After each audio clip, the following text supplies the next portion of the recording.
DJs you and Brent Lepicott from Tactic.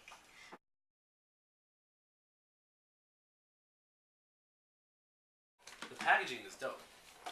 I was very impressed with how it came, you know, all neatly packed and everything was boxed up and labeled. And here's the actual pacemaker itself. After about the 3-hour mark, I think I just couldn't figure out how to mix 2 tracks together on this thing. Here, this is your pad, and you can actually, this is the left turntable or left channel. This is the right channel, and you could actually like bump up the BPMs by moving your finger on this pad here.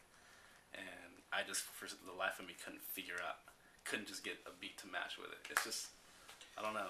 I'm just so used to the wiki of the turntables. Yeah, like DJs who are used to turntables and like been around turntables and just DJ'd on turntables for like their whole career are not gonna have a good time playing with this toy. I couldn't figure out how to get my own music on this thing. I dragged a folder into the, because my computer recognized it as a, you know, USB device or whatever. Yeah, it's like a drive. It's its own drive. So I made a folder, put my own music on it, dragged it over to that thing.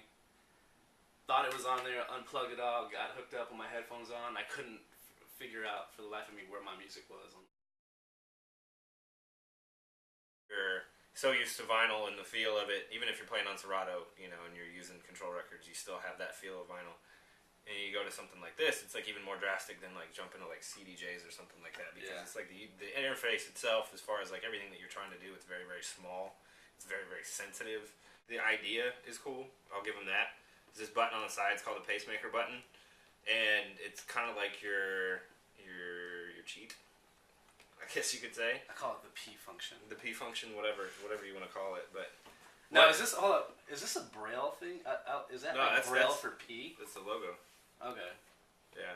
It's just, you hold the button down to cheat, where you can basically have 2 tracks playing at the same time and automatically beat matches them. Which, you know, if you're an accomplished DJ or experienced DJ or whatever, I mean, it's cheating. Like you should learn how to be able to do that yourself. Like, it was really, really frustrating, and I wanted to throw it out the window several times.